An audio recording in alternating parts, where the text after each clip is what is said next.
The throne room of the Empire stretched high into the crystalline ceiling, where light bent and fractured into 1,000 colors.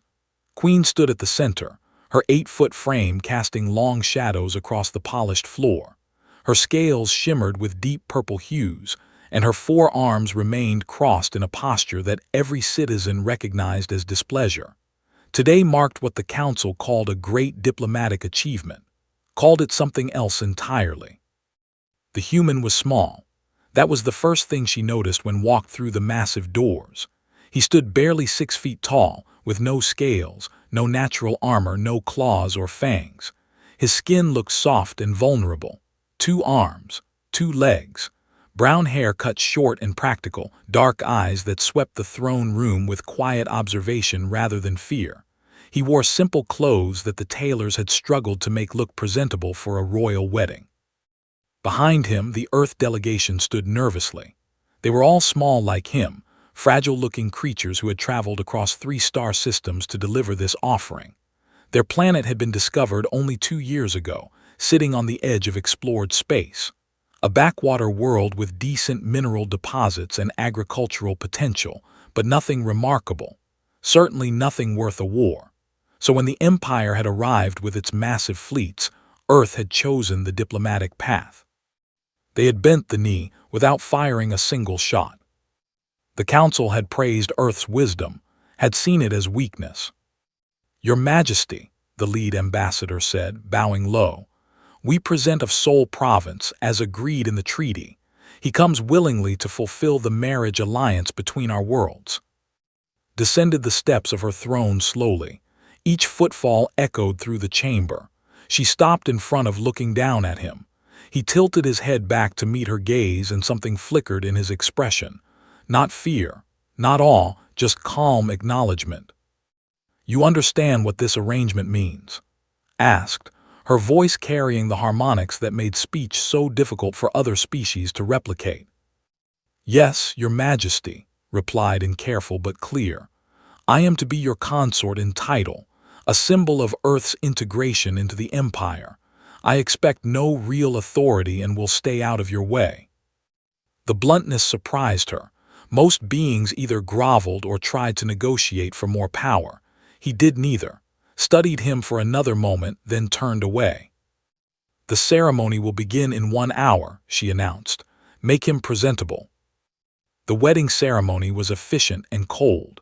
Spoke the traditional vows with the same tone she used for military reports. Repeated his lines quietly, stumbling only once over a complex tense. The assembled nobles watched with barely concealed amusement. A few younger warriors laughed behind their hands. The mighty queen, conqueror of 42 worlds, married to a creature that looked like it might blow away in a strong wind. When the ceremony ended, left immediately for a military briefing. She had better things to do than celebrate a political arrangement she never wanted. Was shown to his quarters in the east wing of the palace. The rooms were beautiful but isolated, far from the centers of power. A golden cage. The servants who accompanied him seemed uncertain how to treat him. Too important to ignore, too insignificant to respect. He thanked them politely and asked simple questions about the palace layout and daily schedules. They answered cautiously, still unsure of this strange new addition to their world. The first week passed with barely any contact between the new spouses. Commanded her fleets, attended council meetings, and reviewed intelligence reports from the outer territories. Explored the palace gardens, spent hours in the vast libraries, and helped fix a broken water filtration system that had been causing problems in the servant quarters. The head engineer had been shocked when the Queen's consort appeared with tools and started diagnosing the problem. Even more shocked when actually fixed it. Agricultural systems engineer had explained with a slight smile. "Water is water, whether it's for crops or people." Word spread. The strange human consort was useful with machinery. He was polite. He learned names and asked about people's families. He never demanded anything or threw around his new title. The servants began to relax around him. A few even started to like him. Heard the reports from her household staff with indifference. As long as he stayed out of her way, She did not care how he spent his time. On the 15th day, worked late in her private study. Battle reports covered the holographic displays, showing minor skirmishes along the border with the territories. Nothing serious yet, but the patterns worried her. The attacks were becoming more coordinated, more bold. She had seen this before in her younger years. It was how invasions began. A knock on the door interrupted her thoughts. She almost ignored it, but the knock came again, patient, not demanding. "Enter," she called, irritated. Stepped in carrying a tray with food and a cup of the bitter tea she preferred when working late. He moved quietly, setting it down on the edge of her desk without disturbing the data tablets and holographic projectors. "You missed dinner," he said simply. "The kitchen staff said you do this often. I thought I would bring something."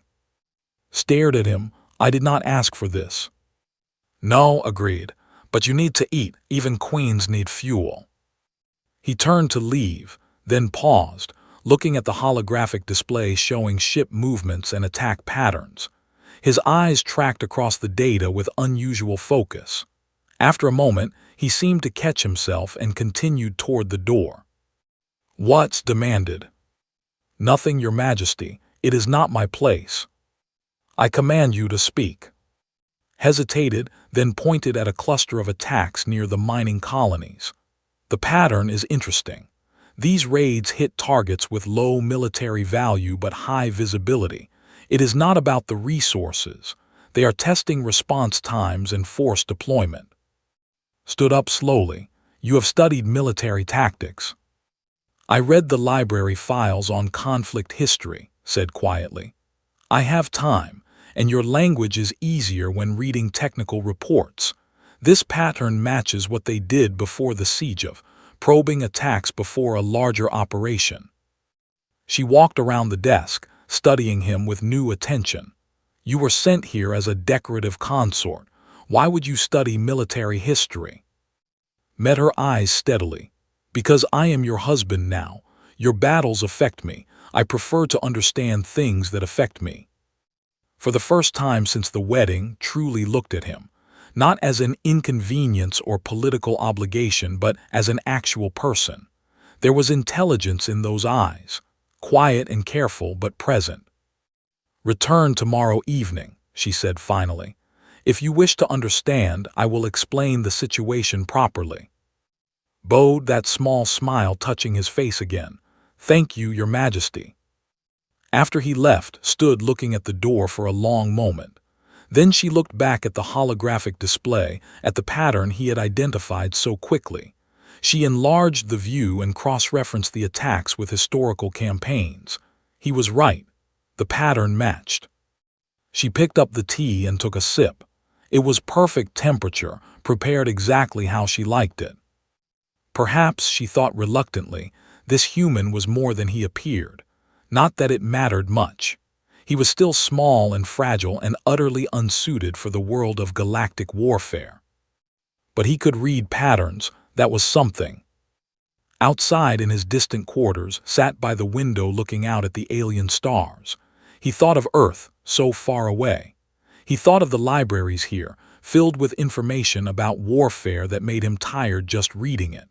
So many species, so many conflicts, all fighting for dominance. He wondered if they knew how lucky they were, how much worse it could be. The data files on Earth were restricted, he had noticed. Basic information only, population, resources, geography, almost nothing about their actual history. That was probably intentional. Earth's negotiators were smarter than the realized. Closed his eyes and hoped he would never need to explain the truth. He had come here for peace, for his people, for a future where Earth children did not have to learn the lessons his generation had inherited. But if he had to, he would do what was necessary. He always did. 3 months had passed since the wedding, and the palace had settled into a strange new rhythm. Appeared each evening in study, bringing food that she actually ate now instead of working until exhaustion. They did not talk much at first. He would set down the tray, she would nod, and he would leave. But gradually she started asking questions. Small ones at first. What did he think about a supply route? How would he approach defending a mining station? His answers were always thoughtful, never rushed. The servants noticed the change. Queen seemed less harsh during morning briefings. She slept more than 4 hours some nights. The human consort had somehow become a fixture in her routine, and nobody quite understood how it happened. But the peace was breaking. The attacks had increased. What started as probing raids had evolved into coordinated strikes. 2 border colonies had gone silent completely, their distress signals cutting off mid-transmission. When the fleet arrived to investigate, they found smoking ruins and no survivors. They took no prisoners. They never had. Stood in the war room surrounded by her generals and admirals. The holographic display showed the border territories, with red markers indicating attack sites. There were too many red markers. They are testing our defenses systematically, General said, his scales rippling with agitation. Each attack pushes deeper into our territory. If we do not respond with overwhelming force, they will see weakness. Our fleets are already stretched across 3 sectors, Admiral countered. If we concentrate our forces for a major offensive, we leave other areas vulnerable. They could be baiting us. Then what do you suggest? Snapped. We wait until they reach the core worlds. The argument continued, voices rising. Listen to each point, her tactical mind working through possibilities. They were brutal but not stupid. They had been quiet for years, building their strength. Now they moved with purpose. This was not random raiding. This was the beginning of a war. The door to the war room opened quietly. Entered carrying a tray as usual, moving along the wall to reach position at the head of the table. The generals barely glanced at him. They had grown accustomed to the human consort's evening routine. Set the tray down and started to withdraw, but his eyes caught on the holographic display. He stopped, head tilting slightly as he studied the red markers. His lips moved silently, counting something. Noticed, what is it? The room fell silent. All eyes turned to the small human. Forgive me, Your Majesty, said carefully, but the pattern is clear now. They are not just testing your defenses. They are mapping your response times and fleet positions. General made a dismissive sound. We know they are gathering intelligence. That is obvious. Yes, agreed politely. But look at the timing between attacks and the locations. They hit targets that force you to split your fleet into predictable patrol routes. Each response gives them more information about your ship movements and communication relays. He stepped closer to the display, and despite themselves, the military commanders made room, pointed to a sector on the western border. This area has had no attacks, none, but it is strategically valuable and poorly defended compared to the others. They are avoiding it deliberately. Perhaps they have not reached it yet, Admiral said, though her tone was uncertain. Or perhaps they are saving it, replied quietly. If I wanted to invade this empire, I would gather intelligence on fleet movements, identify the actual defensive strength versus the reported strength, and then strike at the weakest point with overwhelming force. This empty zone concerns me. Studied the map with new eyes. He was right. The pattern was too deliberate. They had always been straightforward in their approach, but straightforward did not mean predictable. They adapted. They learned. You believe they will attack here? She asked, indicating the quiet sector. I believe they want you to think they will attack elsewhere, said. Everything they have done pulls your attention away from that area. It is where I would concentrate my true assault force. General scowled. And what would you know of military strategy, human? You repair water pipes. The insult hung in the air, did not flinch. I know that in any conflict, deception is as important as strength. Make the enemy look left while you strike right. They are warriors, but they are not fools. They know they cannot match your total fleet strength in open battle, so they will not fight that battle. Interesting theory, said with heavy sarcasm. Perhaps we should let the human lead our fleets. That will not be necessary, said coldly. But his analysis has merit. Admiral reinforced the western sectors, quietly. No announcements. I want it to appear that we are falling for their misdirection. Your Majesty, with respect, we are making decisions based on the opinion of a being who saw the pattern before any of you did, interrupted. Do as I command. The meeting continued for another hour. Remained at the back of the room, occasionally being asked for his perspective on logistics and supply routes. His answers were precise and practical. He thought like an engineer, breaking complex problems into smaller pieces. But there was something else in his analysis, a way of thinking about conflict that felt different from standard doctrine. After the generals left and were alone in the war room, the holographic display continued showing the border territories, the red markers glowing like wounds. How do you know these things? Asked. Earth has no military presence. Your planet surrendered without fighting, yet you think like a soldier. Was quiet for a long moment. My planet chose not to fight your empire because we knew we could not win. That does not mean we do not understand warfare. It means we understand it very well. Explain. Earth has been civilized for thousands of years, said slowly. In that time we have fought countless wars. We have built empires and watched them fall. We have created weapons that could destroy our entire world. We learned every form of combat, every strategy, every terrible lesson that warfare teaches. And then, finally, we learned the most important lesson. Which is that the best warriors are those who choose not to fight, because they know exactly what it costs. He looked at her directly. We chose peace with your empire not from weakness but from wisdom. We have seen what we are capable of. We decided we did not want to be that anymore. Absorbed this, but you still remember, still study warfare. Yes, because forgetting would be foolish. Peace is not ignorance. It is a choice we make every day, knowing the alternative.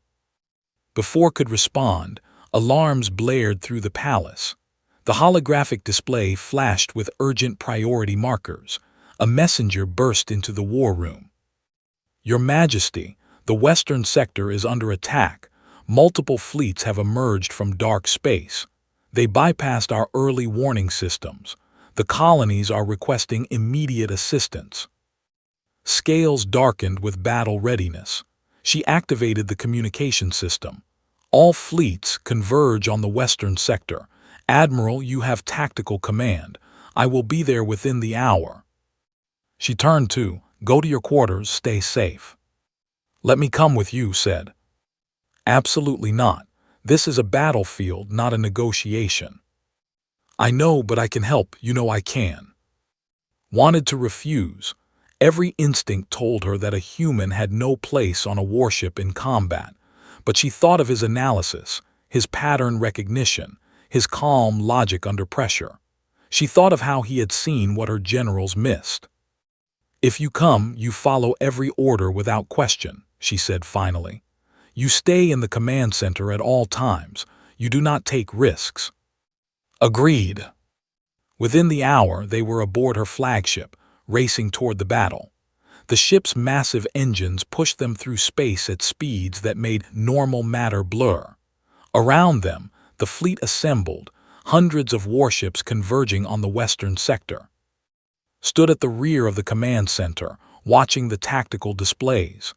The fleet was massive, bigger than intelligence had estimated. They had been hiding ships, probably for months, waiting for this moment. The battle would be brutal. Knew it. Her crew knew it. But they were warriors who had conquered half the galaxy. They had never lost a major engagement. As they approached the combat zone, looked back at, he stood perfectly still, his dark eyes tracking the movements of both fleets. His expression was unreadable. She wondered what he was thinking, what he saw that she might miss. She wondered if bringing him had been wisdom or foolishness. In a few hours she would know. The stars ahead exploded with weapons fire as the two fleets collided. The battle for the western sector had begun. Station hung in orbit above the mining world like a steel crown. its massive structure housing 30,000 workers and the defensive batteries that protected the entire sector. Once fleet arrived, the station was already under siege. Warships swarmed around it like predators circling wounded prey, their dark hulls absorbing sensor scans and making accurate counts nearly impossible. The command center of flagship hummed with controlled chaos. Officers called out status reports while holographic displays tracked friendly and enemy positions. The numbers looked bad. They had brought at least 300 ships, and they were using weapons the intelligence had never seen before. Long lances of purple plasma that cut through energy shields like they were not there. Ships that should have survived hits were breaking apart after single strikes. "Shield technology has changed," Admiral reported from her ship. "Our defensive algorithms are not adapting fast enough. We are taking heavy casualties." Watched another destroyer explode on the tactical display, its marker blinking out. 40 crew members gone in an instant. She had seen battle death before, many times, but this felt different. They were not just winning, they were dominating. "All ships Delta formation," she commanded. "Concentrate fire on their command vessels. We break their leadership, we break their coordination." The fleet shifted, hundreds of ships moving in synchronized precision. It was a formation that had won a dozen major battles. The fleet opened fire, particle beams and missiles streaking across space toward the largest ships. The enemy scattered, not in panic but in a pre-planned maneuver. They had expected this response. The volleys struck empty space or hit smaller escort ships that absorbed the damage while the command vessels repositioned. "They studied us," General said, his voice tight with anger. "They know our formations, our responses." "Then we need new responses," replied, but even as she said it, she felt the weight of uncertainty. Creating new tactics in the middle of battle was possible, but it took time they did not have. At the rear of the command center stood with his hands clasped behind his back. He had not spoken since the battle began, but his eyes never left the tactical display. Could see his lips moving silently again, counting or calculating something. A proximity alarm shrieked. One of the largest ships, a dreadnought the size of a small moon, broke through the defensive line. It turned toward station, weapons charging.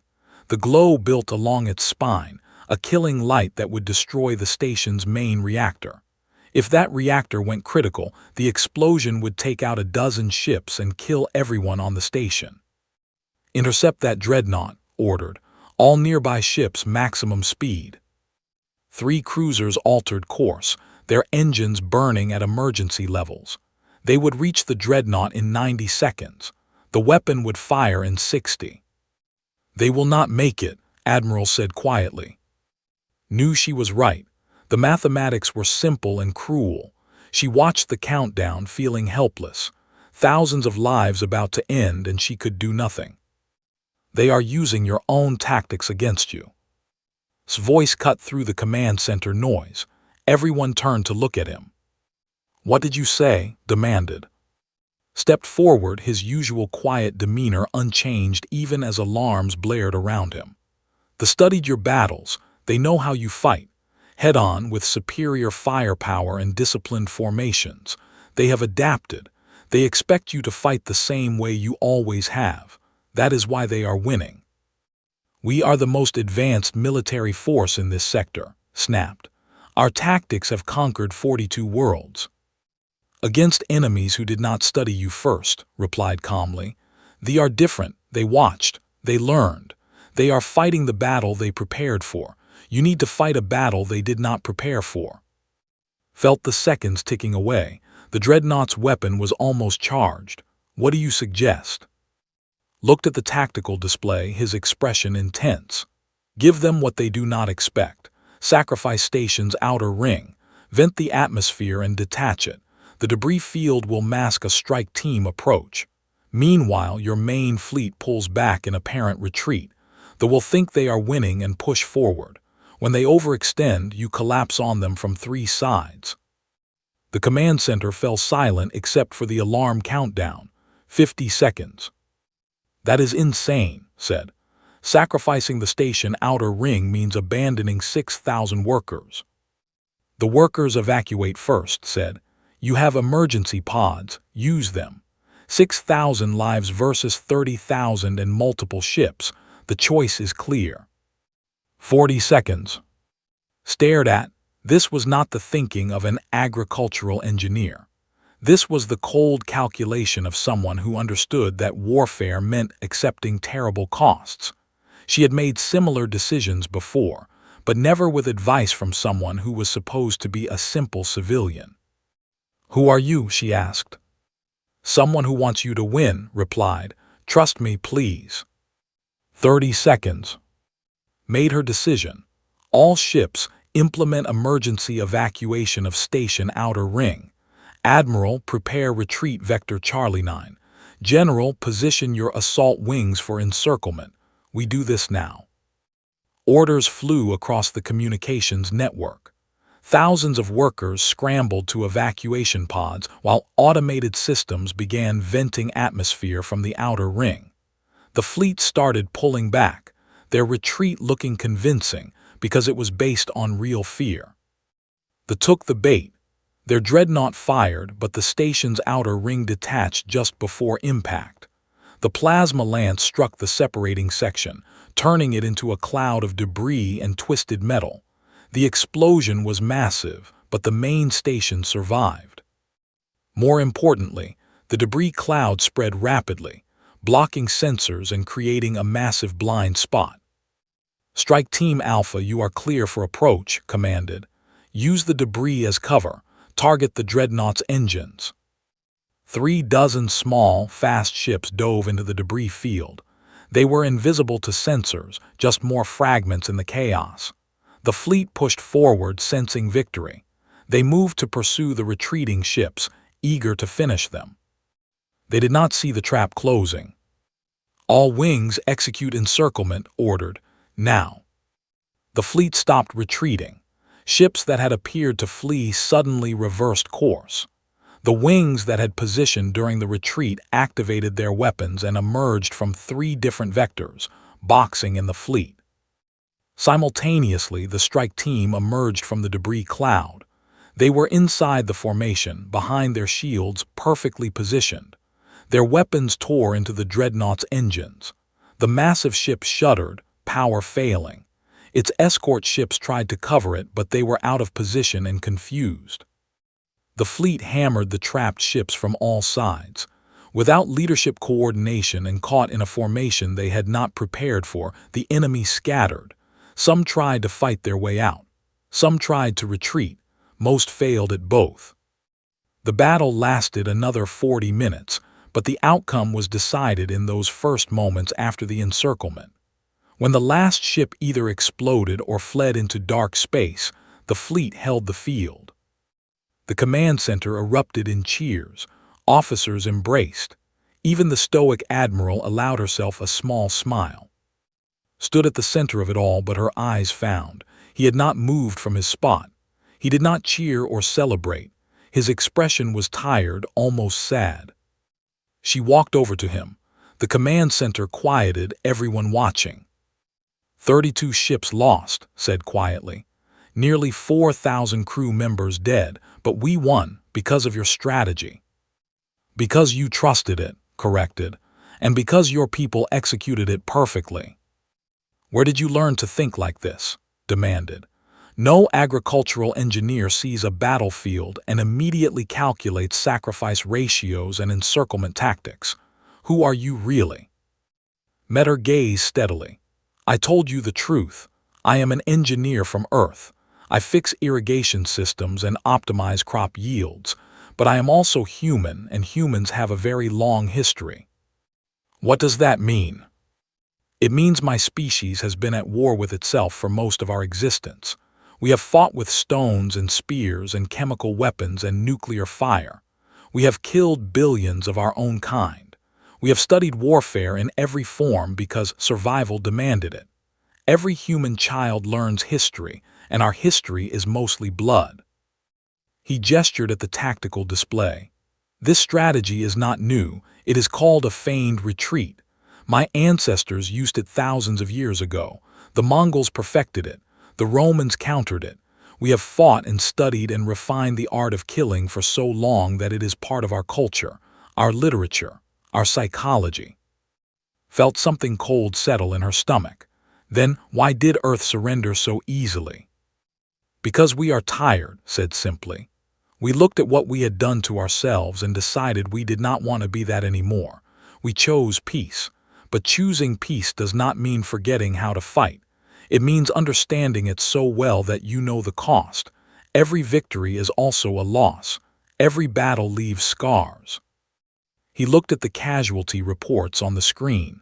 4,000 of your people died today because I told you to sacrifice them. I will remember every one of those deaths. That is the cost of this knowledge. The command center was silent. Every officer present had fought in battles, but something about the human's words resonated differently. This was not a warrior boasting about skill. This was someone carrying a burden. Reached out with one of her 4 hands and placed it on shoulder, a gesture of respect among. You saved 30,000 lives today, perhaps more. That would have destroyed the station and the fleet if we had fought as we always fight. You gave us victory. A necessary victory, said, but not one I enjoyed planning. He looked at directly. I hope you never need this kind of help again. I hope this was enough to stop because the longer this war continues, the more you will need to understand how humans think about warfare, and that is not a good thing for anyone. Did not respond. She was beginning to understand that Earth's peaceful surrender had not been weakness. It had been mercy. The question was, what happened if that mercy ended? The victory at station bought time but not peace. The fleet retreated, but intelligence reports suggested they were regrouping rather than giving up. Knew they would return, probably with even more ships. That knowledge kept her awake most nights, studying reports and planning contingencies. But something else kept her awake too, questions about and the world he came from. She sat in her private study 5 days after the battle, with her intelligence chief standing before her. Commander was the best intelligence operative in the Empire, a specialist in gathering information that others missed. Had given her a simple assignment: find out everything about Earth, really everything. Your Majesty, said, her scales flickering with uncertainty, I have the complete report, but I must warn you the findings are disturbing. Show me. Activated the holographic display. Data began flowing across the screen. Population statistics, resource assessments, technological capabilities, standard information. Then deeper files appeared and began to understand concern. Earth has been broadcasting radio signals into space for over 200 years, explained. They did not hide their history. They could not. Much of it is in their public records, their entertainment, their educational systems. We compiled it all. The display showed a timeline stretching back thousands of years. Conflict after conflict marked in red. There were so many red marks that the timeline looked like a solid line. Humans have been engaged in warfare for approximately 14,000 years, continued. Large-scale organized conflict for at least 8,000 years. In that time, they have developed thousands of different combat doctrines, weapon systems, and strategic philosophies. Leaned forward. All species have wars. That is not unusual. The scale is unusual, Your Majesty. Most species fight wars for resources or territory. They stop when the cost exceeds the benefit. Humans continued fighting even when it made no rational sense. They fought over ideas, over invisible lines on maps, over which deity to worship. They fought until entire civilizations collapsed, and then they fought in the ruins. The display showed images. Battlefields so large they stretched beyond the horizon. Cities reduced to rubble. Weapons that could kill thousands with a single strike. Had seen warfare before, but something about these images felt different, more desperate, more total. This term appears frequently in their military history, said, highlighting a phrase. Total war. It means conflict where every resource is devoted to victory. Every civilian becomes part of the war effort. Every city becomes a target. There are no limits. Barbaric said, "Perhaps, but effective. Humans became very good at it. Look at these terms." The display filled with military jargon: blitzkrieg, guerrilla warfare, mutually assured destruction, psychological operations, strategic bombing. Each term represents a different way they learned to kill each other. The display shifted to show physical capabilities. Humans evolved as endurance predators. On their world, they hunted by chasing prey until the prey collapsed from exhaustion. They can run for hours, days if necessary. They do not give up. This applies to their warfare. They grind enemies down through sustained pressure. Pulled up casualty statistics. In their most recent global war, approximately 75 million humans died. That was 8% of their entire population at the time. They continued fighting for 6 years. They created weapons that could destroy their entire planet and came close to using them multiple times. "That would be suicide," said. "Yes, but they prepared for it anyway. They called it mutually assured destruction. The idea that if one nation launched nuclear weapons, the other would launch their own, ensuring both nations died. They aimed these weapons at each other for decades, ready to end their world rather than surrender." The revelation stunned into silence. She had fought wars for conquest, for resources, for the glory of the empire, but she had never considered destroying everything. What kind of species prepared for its own extinction? "There is more," said grimly. "Their creativity with warfare is remarkable. They weaponized diseases.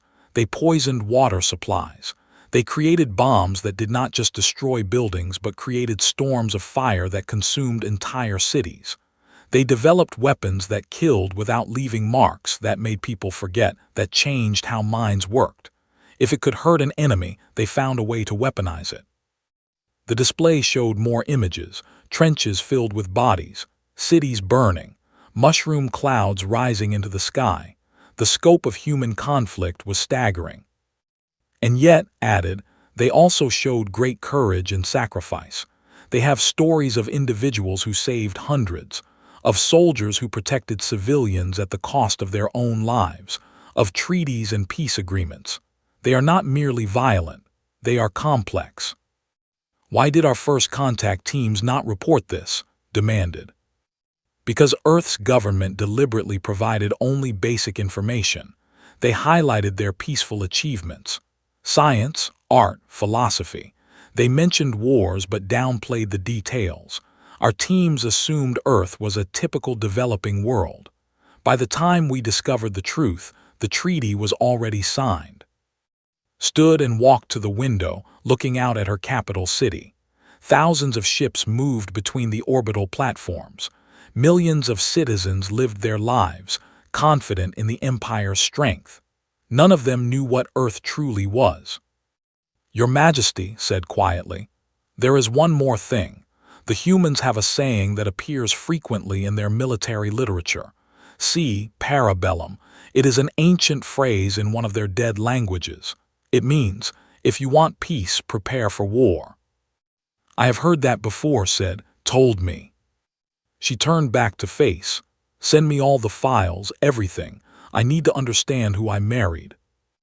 That evening, arrived at study with her usual meal. He set it down and started to leave, but stopped him. "Stay, we need to talk." He turned back, and something in her expression must have warned him. His posture shifted slightly, becoming more guarded. "I know about Earth," said. "I know about your wars, all of them. 14,000 years of constant conflict, nuclear weapons, chemical weapons, weapons designed to destroy everything." Was quiet for a long moment. "I see." "Your people are monsters," said, and heard the anger in her own voice. "You have killed billions of your own kind.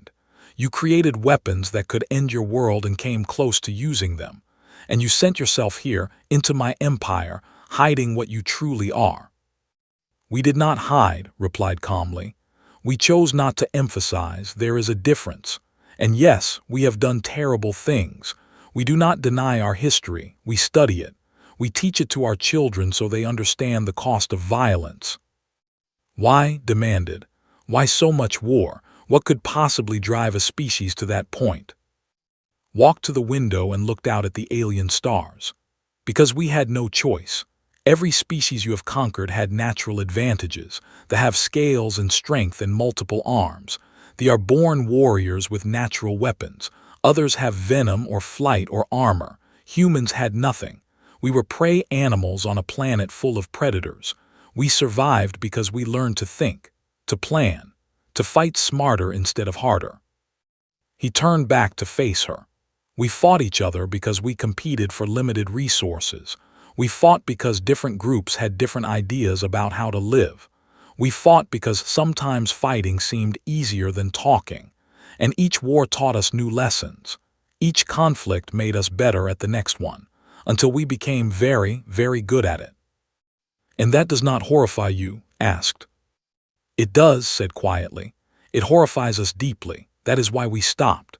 We looked at what we had become and decided to change. We put down our weapons. We created a unified government. We focused on science and art and building instead of destroying. When your empire arrived, we chose peace because we knew exactly what war would cost. Both sides would suffer. Millions would die, maybe billions. We decided that was not worth it. So you surrendered, said, and sent yourself as a gift, a spy. Not a spy, a bridge. Someone who could help your people understand ours, who could help prevent misunderstandings that might lead to conflict. He met her eyes directly. I came here willingly, for peace, for both our peoples. But you still remember how to fight. Yes, because forgetting would be foolish. Peace is not weakness. It is a choice we make every day, knowing the alternative. We remember what we are capable of so we never become that again. Sat down heavily. They are not finished. Intelligence reports indicate they are gathering for a major offensive. If they come with their full force, I will need every advantage, every strategy, every terrible lesson your people learned. I know, said. I will need you to help me fight this war. I know. And I need to know the truth. If this war escalates, if they push us to the edge, can Earth help?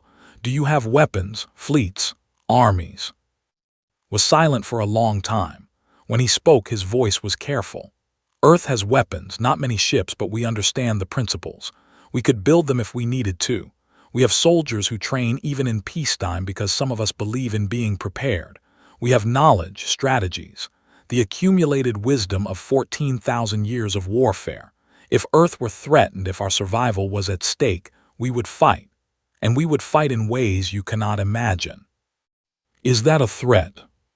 No, it is a fact, but it is also a last resort. We do not want to fight. We will do almost anything to avoid it. That is why I am here, to help you win this war without Earth needing to become involved. Looked at this small human who stood in her study, speaking calmly about horrors. She realized she had been wrong about him from the beginning. He was not weak. He was not simple. He was something far more dangerous. He was someone who understood violence so completely that he chose peace instead. Help me, she said finally. Help me end this war before it destroys both our peoples. I will, promised. But you need to understand something. If we do this, if we use human strategies and human thinking, the galaxy will change. Other species will learn what we are. They will fear us, or they will want to destroy us.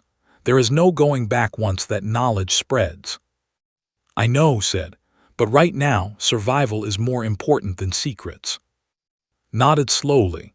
Then we begin tomorrow. I will teach you everything I know, every strategy, every tactic, every terrible lesson, and may we both forgive ourselves for what comes next.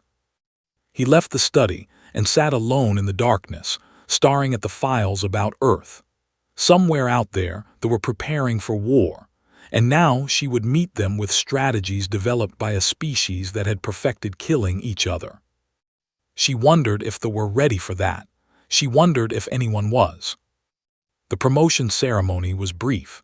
stood before her assembled military command and announced that would serve as chief strategic advisor. The reactions ranged from shock to outrage to resigned acceptance. General protested loudly. Admiral pointed out that no civilian had ever held such a position. Overrode them all with a simple statement. He had won the Battle of Station. That earned him the authority to help win the war. The Horde did not make them wait long. 2 weeks after his promotion, sensors detected a massive fleet emerging from dark space. It was larger than anything intelligence had predicted. Over 3,000 ships, including his personal dreadnought that measured 5 miles from bow to stern. The Horde had been gathering its strength for years, and now they came to finish what they started. Stood in the war room studying the incoming fleet data. He had barely slept in 2 weeks, working with military leaders to prepare for this moment. The preparations had been controversial. Some of his suggested tactics made even veteran warriors uncomfortable, but had backed him completely, and gradually, reluctantly, the military had fallen in line. "They are coming straight at us," Admiral observed. "No subtlety, just raw force. They believe their numbers will win." "Let them believe that," said. "Overconfidence is exploitable. How are the preparations in Sector 7? "Complete," confirmed, "though I still think it is a waste of resources." "It will not be," replied simply. Over the next 3 days, the fleet advanced through territory. They met resistance, but not as much as they expected. Ships engaged them in brief skirmishes, and then supply stations were abandoned. Defense platforms were deactivated. It looked like the Empire was collapsing before them. What they did not see were the traps being set, the false intelligence being leaked, the psychological operations that had designed. Received reports that forces were in disarray, that Queen herself was preparing to evacuate the throne world, that victory was within reach. The reports came from captured soldiers, from intercepted communications, from every source that suggested reliability. All of it was carefully crafted lies. On the 6th day of the invasion, implemented what he called a hearts and minds operation. Communications began broadcasting messages directly to ships, not military threats, but information about their own leadership, about how sent lower clan warriors into the most dangerous battles while protecting his own clan's ships, about how the promised rewards for this war would only go to the higher clans, about old grievances and betrayals. "This is dishonorable," General complained when he learned of the broadcasts.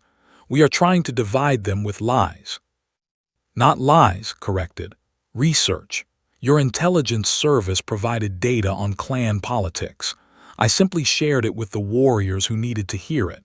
If their leadership is fair and just, the messages will have no effect. If there are real problems, well, that is not our fault." The broadcasts worked, not dramatically, but enough.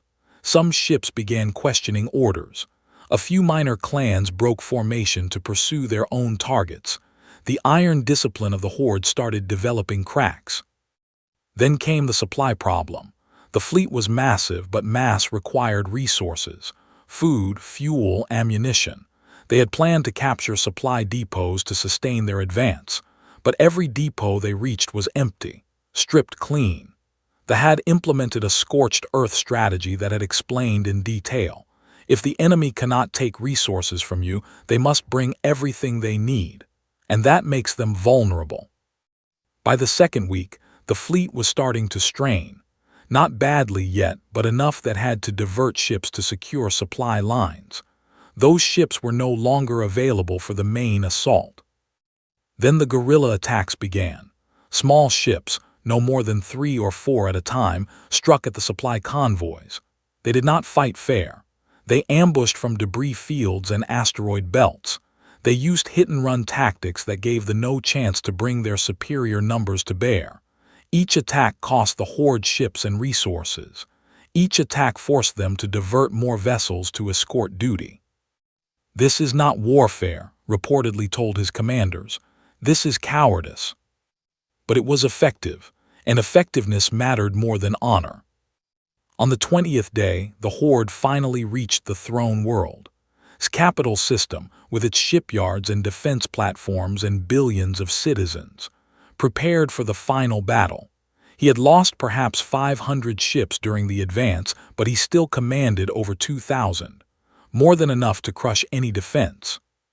What he found was not what he expected. The throne world was defended, but the defenses were arranged strangely. Ships positioned in patterns that made no tactical sense. Defense platforms active in some sectors and dark in others. It looked like amateur hour, like someone had placed forces randomly.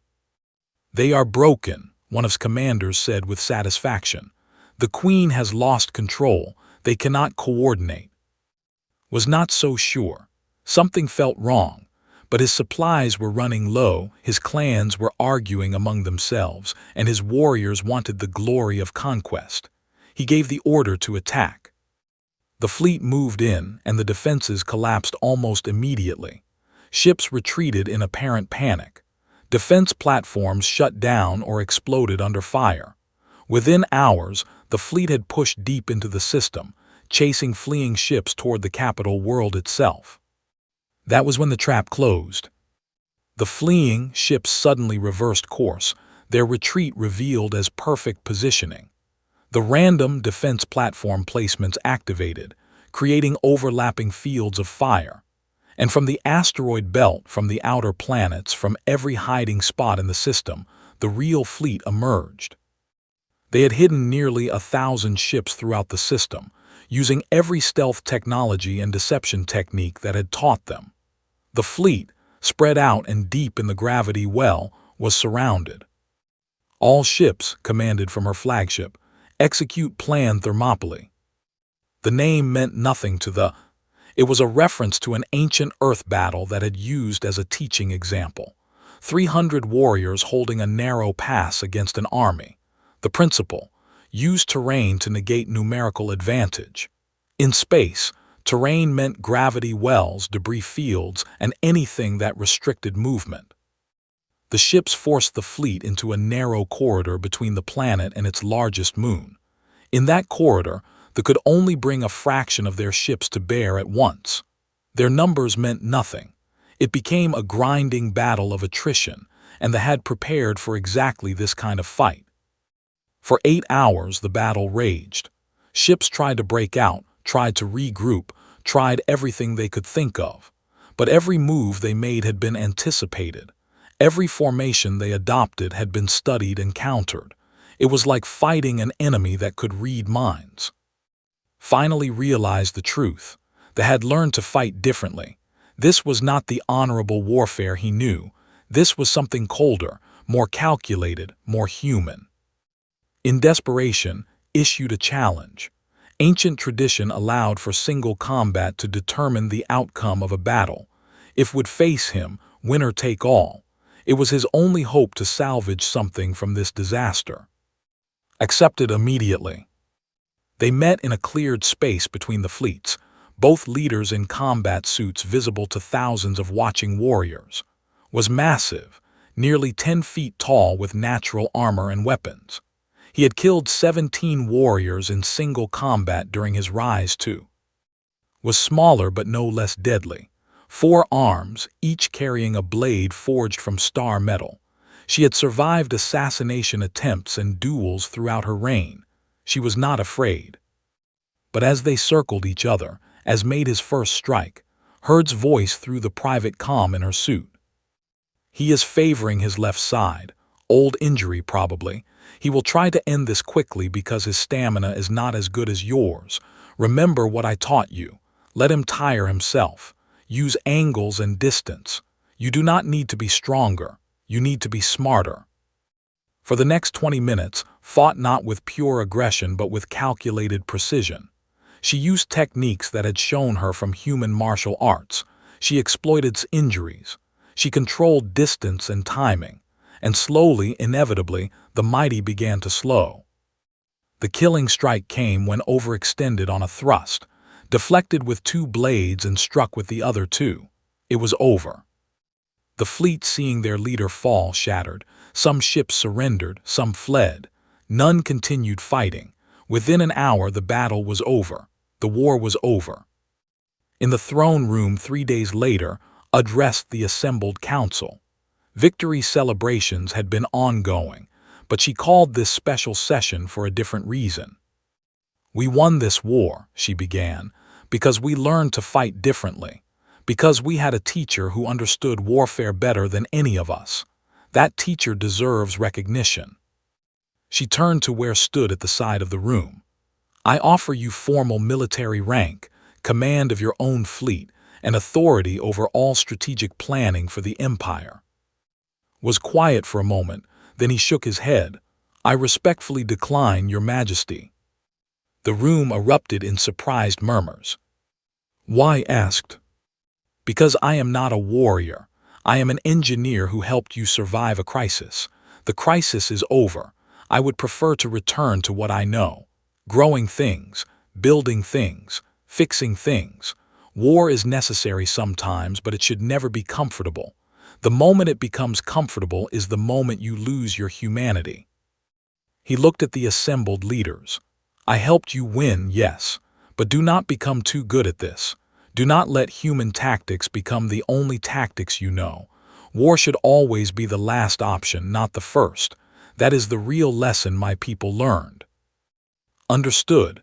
She approached him and placed one hand on his shoulder. "Then you will be my advisor in peace as you were in war. Help us rebuild. Help us create something better." "That I can do," said with a small smile. 6 months later, human advisors had arrived in the Empire. Not warriors, but teachers. They shared human history, not to glorify war but to show its costs. They taught military academies about restraint and proportional response. They helped create new treaties that respected smaller species. In the palace gardens, walked with among the plants he had been cultivating. Hybrid species from Earth and growing together. She had asked him to tell her about Earth's history, and he had agreed. They had been at it for months now, and there were centuries more to cover. "Your people fought for 14,000 years, said. "How did you finally stop?" "We got tired," replied simply, "and we got scared. We realized we had the power to destroy ourselves, and that knowledge changed us. We looked at what we had become and decided to be something else." "Do you think we can do the same?" asked. Looked up at the alien stars, then at her. "I think you are trying. That is what matters. The greatest warriors are not those who win the most battles. They are those who choose not to fight, but when they must fight, they remember why they did not want to." Took his hand, a gesture that would have seemed impossible 6 months ago. "Then help us remember. Help us build a peace that lasts." "I will," promised. "For both our peoples, for all peoples. That is why I came here, not to teach war but to help prevent it." Above them, ships from dozens of different species moved through the traffic lanes. The Empire was changing. Slowly, carefully, learning new ways. Learning that strength was not just about weapons and fleets. It was about wisdom and restraint and knowing when to fight and when to build. The human had taught them that lesson, and in teaching it, he had become more than just a consort. He had become a bridge between species, a reminder that the best victories are the ones that never need to be fought. In the distance, Earth's first diplomatic ship approached the capital, and watched it arrive, knowing that this was just the beginning. There would be challenges ahead, misunderstandings, conflicts, but now there was also hope and understanding, and the knowledge that sometimes the strongest thing you can do is choose peace. The war was over. The real work was just beginning. And for the first time since the wedding, both looked forward to the future.